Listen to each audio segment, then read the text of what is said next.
ಈ ಕೋತಿಗಳಿಗೆ ಕಡಲೆಕಾಯಿ ಅಂದ್ರೆ ತುಂಬಾ ಇಷ್ಟ. ಅವ್ರು ಯಾವಾಗಲೂ ಅವಸರ ಹೆಚ್ಚು. ತಾವು ಕಂಡಿರ್ಬೇಕು, ತಿನ್ನೋ ವಸ್ತು ಸಿಕ್ಕಾಗ ಗಬಗಬನ ತುಂಬ್ಕೊಂಡ್ಬಿಡ್ತದೆ. ನಂತರ ನಿಧಾನವಾಗಿ ಸಮಯ ಸಿಕ್ಕಾಗ ಮತ್ತೊಮ್ಮೆ ನುರಿಸಿ ತಿಂತವೆ. ಯಾರಾದ್ರೂ ತಿನ್ನೋ ವಸ್ತು ತಗೊಂಡು ಹೋಗ್ತಾ ಇದ್ರೆ ಬೆನ್ನತ್ತಿ ಹೋಗಿ ಕಸ್ಕೊಳ್ಳುವಂತ ಪ್ರಯತ್ನ ಮಾಡ್ತವೆ. ಒಂದು ರೀತಿಯಲ್ಲಿ ತುಂಬಾ ಆಸೂರ್ಕ ಪ್ರಾಣಿ ಕೋತಿ. ಹಸಿವಾಗಿರುತ್ತೆ, ಪಾಪ ಸಿಕ್ಕಾಗ ತಿನ್ಬೇಕಲ್ಲ, ಆಗ ಅವಸರ ಅಷ್ಟೇನೆ. ಒಂದು ಬಾರಿ ಮರದ ಮೇಲೆ ಕೂತಿ ಕೋತಿಯೊಂದಕ್ಕೆ ನೆಲದ ಮೇಲೆ ಗುಡ್ಡೆ ತರ ಬಿದ್ದಂತ ಕಡಲೆಕಾಯಿ ಬೀಜ ಕಾಣಿಸ್ತು. ಓಹೋ, ಇಷ್ಟೊಂದು ಕಡಲೆಕಾಯಿ ಬೀಜ, ಅದು ಒಂದೇ ಕಡೆಗೆ. ಕೋತಿ ಸರಸರನೆ ಮರದಿಂದ ಕೆಳಗಿಳಿತು, ಆ ಬೀಜಗಳ ಕಡೆ ಹೋಗ್ತು. ಆದ್ರೂ ಬೀಜಗಳು ಸುಲಭ ಕೈಗೆ ಸಿಗೋಂಗಿರ್ಲಿಲ್ಲ. ಏನ್ ಮಾಡಿದ್ರು ಗೊತ್ತಾ?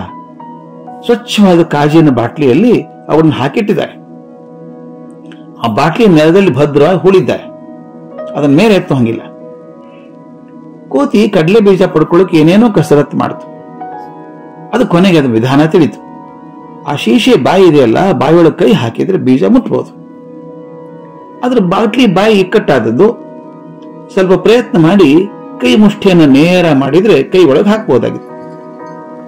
ಕೊನೆಗೆ ಈ ಮಾರ್ಗವನ್ನು ಕಂಡ್ಕೊಂಡಂತ ಕೋತಿ ಏನ್ ಮಾಡ್ತು ಗೊತ್ತಾ? ಕೈ ಬೆರಳುಗಳನ್ನ ನೇರ ಮಾಡಿ ಒತ್ತಿ ಬಾಟ್ಲಿ ಕೈ ಒಳಗೆ ತೋರಿಸ್ತು. ಬಾಯಿಯೊಳಗೆ ಕೈ ಹೋಯ್ತು. ನಿಧಾನವಾಗಿ ಕೈ ಒಳಗೆ ಜಾರಿದ ಮೇಲೆ ಕೈಗೆ ಬೆರಳುಗಳಿಗೆ ಎಲ್ಲ ಕಡಲೆಕಾಯಿ ಬೀಜ ತಲುಪಿದ ಕೂಡಲೇ ಬಹಳ ಪರಮಾನಂದ ಆಯ್ತು. ಓಹೋ, ಬೇಕಾದಷ್ಟು ಬೀಜ ಇದೆ ಇಲ್ಲಿ ಅಂತ. ಆ ಬಾಟ್ಲಿ ಹೊಟ್ಟೆ ಇದೆಯಲ್ಲ, ವಿಶಾಲವಾದ್ರಿಂದ ಅದು ಕೈ ಬೆರಳನ್ನ ಅಗಲ ಮಾಡಿ ಮುಷ್ಟಿ ತುಂಬಾ ಕಾಳುಗಳು ತುಂಬಿಕೊಳ್ತು. ನಂತರ ಅದನ್ನ ಬಾಟ್ಲಿಂದ ಹೊರ ತಗೋಬೇಕಲ್ಲ, ತೆಗೆಯಕ್ಕೆ ಪ್ರಯತ್ನ ಮಾಡ್ತು. ಕಾಳು ತುಂಬಿದ ಮುಷ್ಟಿ ಆ ಬಾಟ್ಲಿ ಇಕ್ಕಟ್ಟಾದ ಬಾಯಿಯಿಂದ ಹೊರಗೆ ಬರೋ ಸಾಧ್ಯ ಇರಲಿಲ್ಲ. ಬೇಕಾದಷ್ಟು ಎಳೆದಾಡ್ತು, ತಳ್ಳಿ ನೋಡ್ತು. ಯಾವುದರಿಂದ ಪಾರಾಗೋ ಸಾಧ್ಯ ಇಲ್ಲ ಅನ್ಸ್ಬಿಡ್ತು. ಅದನ್ನೇ ನೋಡ್ತಿದ್ದು ವ್ಯಕ್ತಿ ಬಂದ. ಆ ವ್ಯಕ್ತಿ ಯಾರು? ಕೋತಿ ಹಿಡಿಯೋನು. ಇದು ಅವಂದೇ ತಂತ್ರ. ಇದರಿಂದ ಕೋತಿಗಳು ಪಾರಾಗೋದು ಅಸಾಧ್ಯ ಅಂತ ಅವನಿಗೆ ಚೆನ್ನಾಗಿ ಗೊತ್ತು. ಅವನನ್ನು ಕಂಡು ಕೋತಿ ಚೀರಾಡ್ತಾ ಹಾರಾಡ್ತಾ ಒದ್ದಾಡಕ್ ಶುರು ಮಾಡ್ತು. ತನ್ನ ಕೈ ಬಾಟ್ಲಿಯಲ್ಲಿ ಸಿಕ್ಕ ಹಾಕೊಂಡಿದೆ ಅನ್ನೋದು ಕೋತಿ ಗೊತ್ತಿದ್ರೂ ತಕ್ಕೊಳ್ಳೋದು ಹೇಗೆ ಅಂತ ಗೊತ್ತಾಗ್ಲಿಲ್ಲ.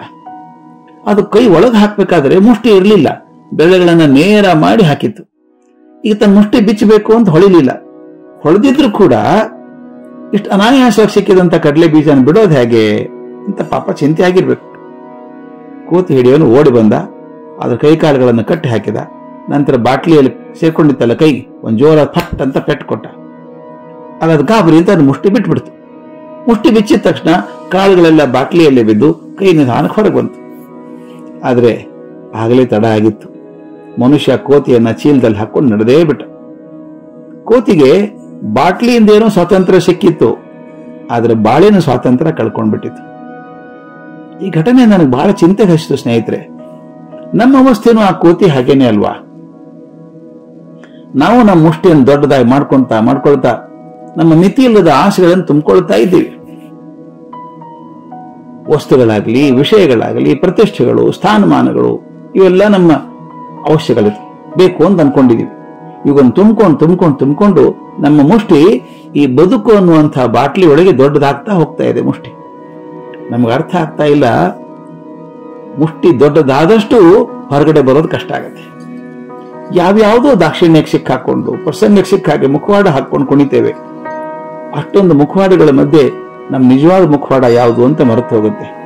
ಅದಕ್ಕೆ ಆ ಕೋತಿ ಕಲಿಸಿದ ಪಾಠ, ನಮ್ಮ ಮುಷ್ಟಿ ಎಷ್ಟು ಚಿಕ್ಕದಾಗಿರ್ತದೋ ಅಷ್ಟಕ್ಕೆ ಕ್ಷೇಮ, ನೇರವಾಗಿ ಹೊರಗೆ ಬರಬಹುದು. ಮುಷ್ಟಿ ದೊಡ್ಡದಾದಷ್ಟು ಹೊರಗಡೆ ಬರುವಂತಹ ಪರಿಸ್ಥಿತಿ ಕಷ್ಟ ಆಗ್ತದೆ, ಕೊನೆಗೆ ಬರದೇ ಹೋಗ್ಬೋದು.